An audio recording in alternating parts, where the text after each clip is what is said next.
नटखट नन्हा चूहा और लालची बिल्ली। एक घर में एक छोटा सा नटखट चूहा रहता था जिसका नाम चिंकी था।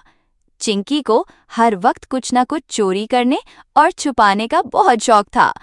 इसी घर में एक बहुत लालची और मोटी बिल्ली भी रहती थी जिसका नाम मोटी था। मोटी बिल्ली को सिर्फ खाने से मतलब था। एक दिन मोटी बिल्ली ने देखा कि घर में एक बहुत बड़ा पनीर का टुकड़ा पड़ा है। उसकी आंखें चमक उठी। आज तो मजा आ जाएगा। लेकिन जुंगी चूहे ने भी उस पनीर को देख लिया था।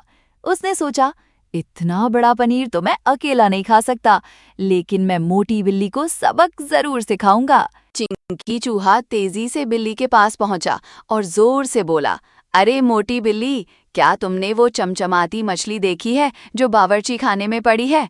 वो तो बहुत बड़ी है। मोटी बिल्ली जो पनीर की तरफ लिपक रही थी, मछली का नाम सुनकर रुक गई।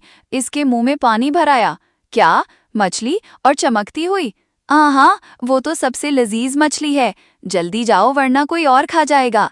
चिंकी ने उसे उकसाया। लालची मोटी बिल्ली फौरन बावर्ची खाने की तरफ दौड़ी। चिंकी चूहा हंसा और जल्दी से जाकर पनीर का आधा टुकड़ा ले गया और अपने बिल में छुपा दिया। मोटी बिल्ली जब बावर्ची खाने पहुंची तो वहां कोई मछली नहीं थी। इसे बड़ा गुस्सा आया। इस चूहे ने मुझे धोखा दिया। वो वापस आई तो देखा कि आधा पनीर गायब है। मोटी बिल्ली को अपनी लालच पर बहुत अफसोस हुआ।